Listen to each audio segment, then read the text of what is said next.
নমস্কার, আপনারা দেখছেন জেলা বার্তা। আপনাদের সঙ্গে আমি শান্তিপ্রিয়া। শারীরিক ও মানসিক নির্যাতনের অভিযোগ তুলে 3 ছাত্রীদের অশ্লীল মেসেজ করার অভিযোগ তুলে বিশ্বভারতীর এক প্রফেসরের বিরুদ্ধে গো ব্যাক স্লোগান তুলে বিক্ষোভ পড়ুয়াদের। পাশাপাশি প্রফেসরকে তার কক্ষ থেকে বের করে তালা ঝুলিয়ে ক্লাস বয়কট করল পড়ুয়ারা। বিশ্বভারতীর পার্সিয়ান, উর্দু এবং ইসলামিক স্টাডিজ ভাষা ভবন বিভাগের এক প্রফেসরের বিরুদ্ধে ছাত্রীদের শারীরিক ও মানসিক নির্যাতনের অভিযোগের সঙ্গে তাদের অশ্লীল মেসেজ করার অভিযোগ আগেই উঠেছিল। অভিযোগ হয়েছে শান্তিনিকেতন থানায় ও বিশ্বভারতী কর্তৃপক্ষের কাছে।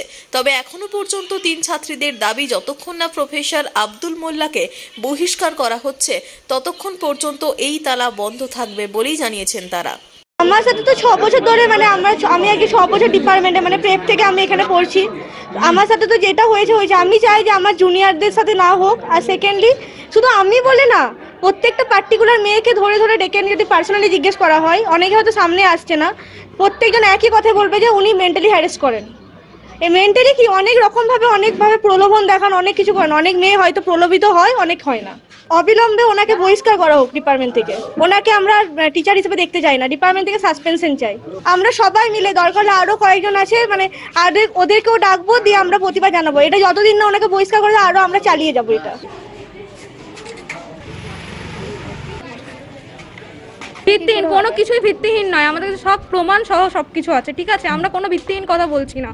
আজকে আমরা আমাদের যে আদার্স যে বন্ধু বান্ধব আছে তারা আমাদের জন্য প্রোটেস্ট করছে। আমরা তো থানায় গিয়ে এফআইআর করেছি, তো তারাই ওনার রুমে তালা মেরে পর ওনাকে বের করে দিয়েছেন। উনি যে চেয়ারটায় বসেন সেই চেয়ারটার মিস ইউজ করছেন, সেই চেয়ারটা থেকে ওনাকে বাদ দেওয়া হোক। না, বিশ্বভারতী এখনো পর্যন্ত কোনো পদক্ষেপ নেয়নি। না, আমি এগুলো লিখিনি, এগুলো পুরো ভিত্তিহীন। আমরা দপ্তরদার তালা মেরে বিক্ষোভ দেখাচ্ছি কেন সেটা বলতে পারবো না ওরা কেন বিক্ষোভ দেখাচ্ছে, বাট ওরা জোর করে এগুলোকে সাজিয়ে একটা চক্রান্ত করে এগুলোকে জাস্ট করার চেষ্টা করে। এটা ওদের রাগ একটাই, আমি ওদের এক্সাম ডিউটিতে গার্ড দিই। গার্ডের জন্য ওরা কম্পালসারি যে পেপারগুলো, যেগুলো আমাদের ডিপার্টমেন্টেরও পেপার নয়, সেই পেপারগুলো তো ওরা ফেল করে যায়। তো সেই চার্জ আমার উপরে আসে যে আমি নাকি ওদেরকে ফেল করিয়েছি। যে এক্সামের কোশ্চেন ডিপার্টমেন্ট বানায় না, যে এক্সামের খাতাও ডিপার্টমেন্ট চেক করে না, সেই এক্সামের নাকি ডিপার্টমেন্ট থেকে ফেল করানো হচ্ছে। মানে এগুলো জাস্ট মিথ্যা অভিযোগ, ভিত্তিহীন অভিযোগ। যে মেসেজগুলো করা হয়েছে সেখানে দেখা যাচ্ছে যে দেখা করার কথা এবং এরকম অশ্লীল যে মেসেজ করা সেগুলো করা হয়েছে না, মেসেজ আমার কাছেও প্রিন্টেড আছে, এখানে আপনারাও দেখতে পারেন চাইলে। মানে এখানে মেসেজে কোথায় অশ্লীল কথা লেখা আছে সেটা আমাকে দেখালে একটু ভালো হয়।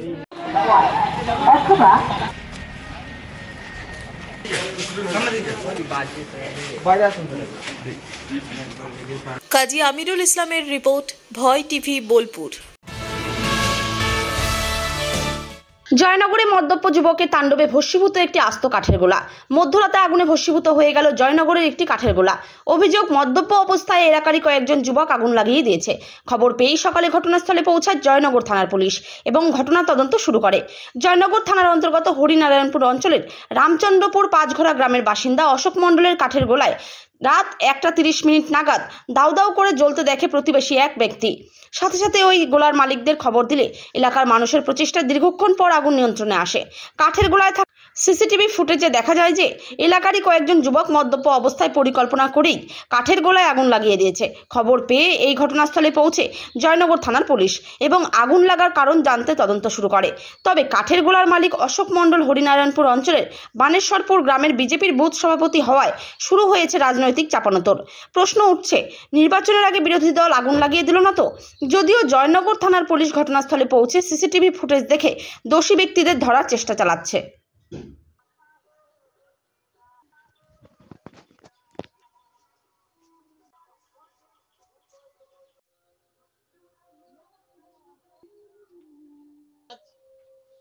নিয়ে নিচ্ছে একটি ছোট্ট বিরতি।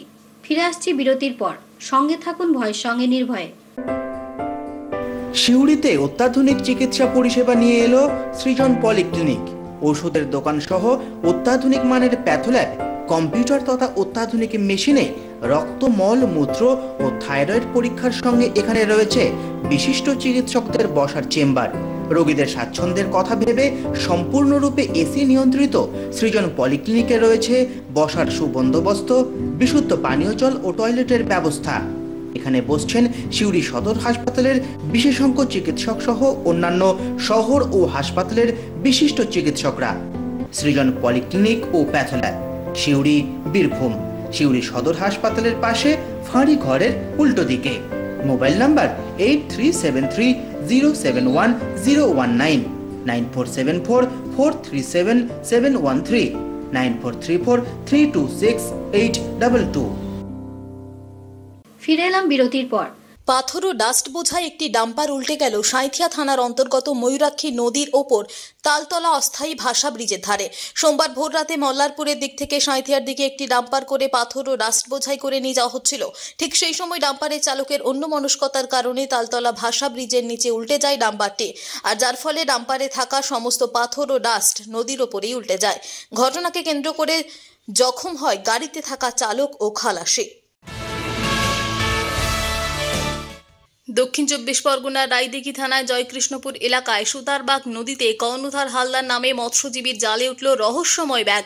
ব্যাগটি ছিল কাপড়ের, মুখটি ছিল বাঁধা। প্রতিদিনের ন্যায় মৎস্যজীবী কর্ণধর হালদার স্থানীয় সুতারবাগ নদীতে মাছ ধরতে গেলে তার জালে উঠে আসে ব্যাগটি প্রথমে দেখে হকচকিয়ে যায়। কি করবে বুঝে উঠতে না পেরে জাল সহ ব্যাগটি এলাকায় নিয়ে আসে। খবর পেয়ে উৎসাহিত মানুষজন ভিড় করতে থাকে। তবে এলাকার মানুষের সাহসে শেষ পর্যন্ত মৎস্যজীবী ব্যাগের দড়ি খুলে ভেতরে থাকা জিনিসপত্র রাস্তার উপর ফেলতে চক্ষুচড়ো কাজ।